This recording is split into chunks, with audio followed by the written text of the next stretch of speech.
Dear chairs and audience, I would like to present my PhD thesis title, which is the evaluation of mechanical and antimicrobial characteristics of dental polymers. My name is Lilien Nagy and I work at Department of Prosthodontics. My mission to decrease the incidence of denture fractures and the denture stomatitis, and my vision to develop a denture-based material with both antimicrobial and good mechanical properties. I have two specific goals.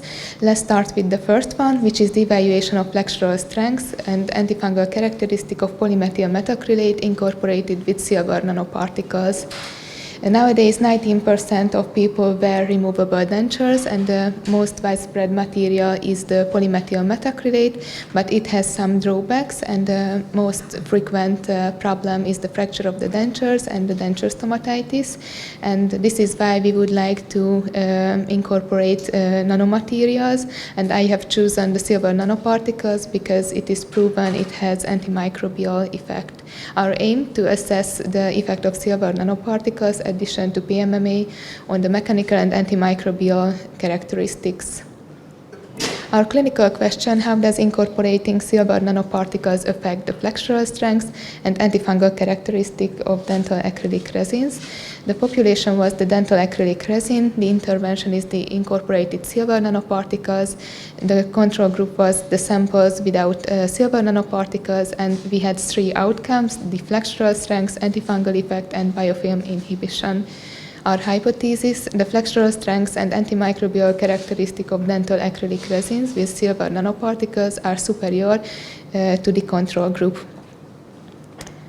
After my systematic search, we have found more than 13,000 articles, and after the selection, 24 eligible articles remained. And let's move on the partial results of my outcomes. First, I will start with the flexural strength, which is a mechanical property which shows how the material can resist for bending forces. And there is an ISO standard for that, and these materials should be minimum 65 megapascals to use it for denture-based materials. And we evaluated the flexural strengths according to four variables: the silver nanoparticle concentration, the silver nanoparticle size, the curing time, whether it was short or long time polymerization, and the immersion, whether it was immersed prior to the measurement or not. I will show the result of the univariate analysis. First, start with the first variable, the silver nanoparticle concentration, and you can see here the mean flexural strengths and confidence intervals as well. In case of 5 weight% of silver nanoparticles, the flexural strength was significantly lower compared to the control group, which means in that case the material is weaker. And in the concentration lower than 0.5%, there was no significant difference, but maybe we can get promising results in the lower concentrations. Let's move on the second variable, which is the silver nanoparticle size, and we didn't find any correlation between the silver nanoparticle size and the flexural strength. The third variable was the curing time. It can be short curing time or long curing time, and in case of short polymerization, the mean flexural strength was significantly higher, which means we can get a stronger material. And the last variable was the immersion, whether it was immersed or not immersed prior to the measurement, and we didn't find significant difference, but we can see that in case of immersion, the flexural strength seems lower. And to get any relevant information for the clinical point of view, we need multivariate analysis because these were just univariate results. And we have present our results in a 3-dimensional plot as well, and we will upload it in the supplementary material. And you can see here the further outcomes, the antifungal effect for Candida albicans and the biofilm inhibition effect for the Candida albicans. On both of the figures, the axes are the same. The horizontal axis is the silver nanoparticle concentration, and the vertical is the mean difference of colony-forming units in logarithmic scale. And generally, we can say that in case of polymethyl metacrylate incorporated with silver nanoparticles, the number of colony-forming units were lower compared to the control group, which means if we incorporated the silver nanoparticles, we have antifungal effect or biofilm inhibition effect. And in most of the cases, not all of the cases, but most of the cases, we can see a trend. And in the same conditions, with the same method, the higher was the concentration, the lower was the number of colony-forming units. Regarding our research, we have some strengths. The same methods were used for the measurement of outcomes, and the samples were made according to ISO standards for the flexural strengths. And we had some limitations as well regarding the antifungal outcomes. The conditions were really different, and we had just low number of studies.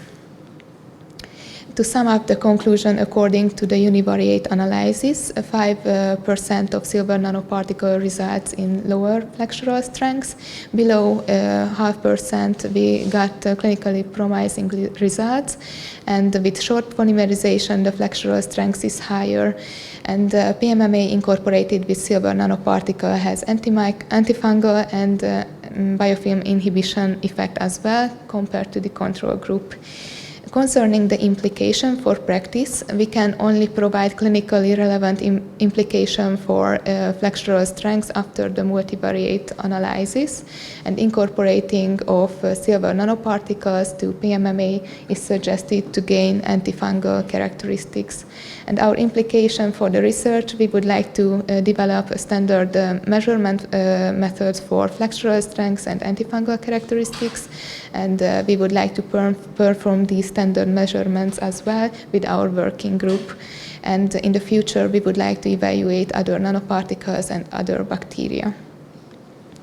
You can see here my project, progress of my project, and I have finished the introduction and methods part of my manuscript, and we are waiting for the final results. And our target journal is the Journal of the Prostodontics. Let's move on my second topic, which is the evaluation of mechanical and antimicrobial characteristic of polymethyl metacrylate incorporated with titanium dioxide nanoparticles. The PICO is really similar, but we would like to evaluate other outcomes like impact strength, microhardness, and if it's possible, other pathogens. And our hypothesis, the mechanical and antifungal characteristic of dental acrylic resin with the titanium dioxide nanoparticles are superior to the dental acrylic resin without the nanoparticles.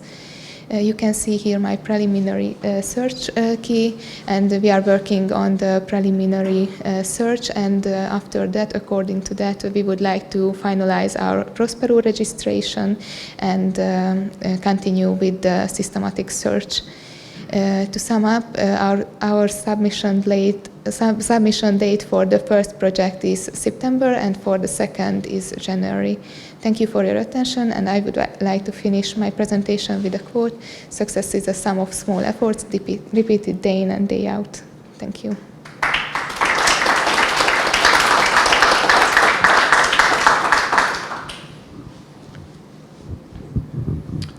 Congratulations. I have one or two questions.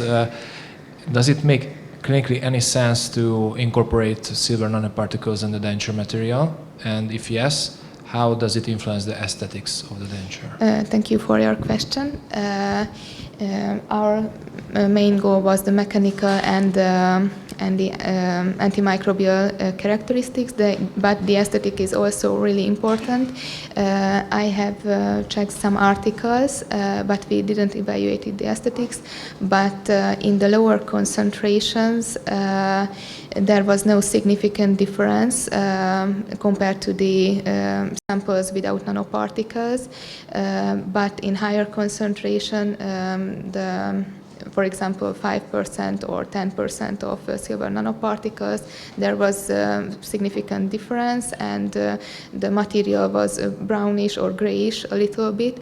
But regarding the partial results, we can see that in the lower concentration we can gain the antifungal effect, and in the lower concentration the mechanical properties are the same or not worsen, so it's preferable to use in a lower concentration because the mechanical properties can get lower in the higher concentration. So I think it can be a good option to use it in the practice, but in low concentration. Thank you. I'm Mikolt Bakony from the statistics side, and I'm the lucky one to be assigned to your projects as your statistician. So I'm really looking forward to working with you because it was such a nice presentation. My questions are not statistical. One is, do you have any ideas on the potential in vivo effects of silver? Like, it's a constant contact. Can it have any effect in the mouth? This is one of my questions. And the other is, since as I've seen, all of the mechanical endurance values were above, as far as I remember, the prescribed 65. Does it matter how much higher is it? So these are these two issues. Thank you. Okay, thank you for your attention. Your question, and I would like to answer first the mechanical part. We just so I don't know if the higher was the so if the flexural strength is higher, it means, I think, in the clinical point of view, the prevalence of denture fracture is lower. I think it's a linear correlation with the flexural strength, but I have to check it in the studies. Thank you. And the first one was the issues of silver nanoparticles. The silver in previous studies, it was mentioned. It is not.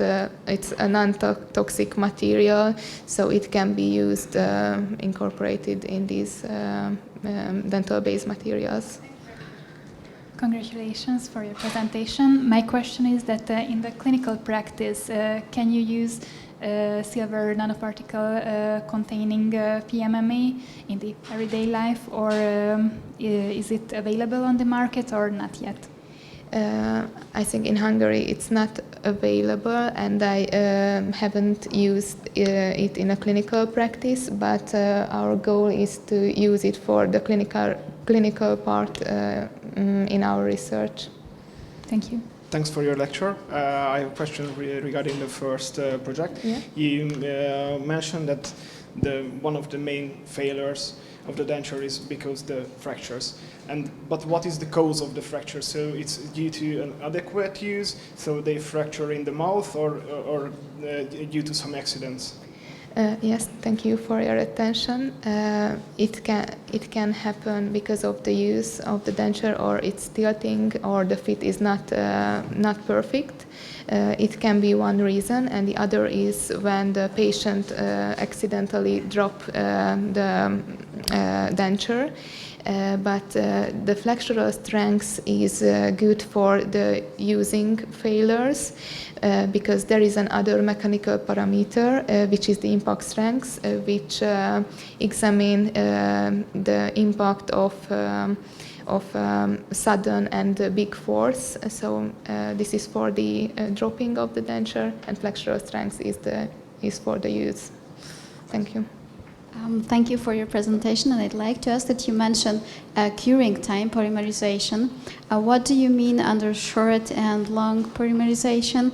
And is there any difference between temperatures for short and long time polymerizations? Thank you.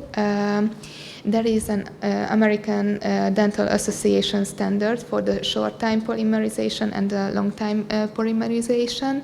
And short time polymerization is when we start the heat curing polymerization on 73 degrees of Celsius for 1.5 hours, and after that we will heat it up the material to 100 Celsius degree for half an hour. So this is for the short polymerization, and for the long polymerization we use 73 degrees of Celsius for 8 hours.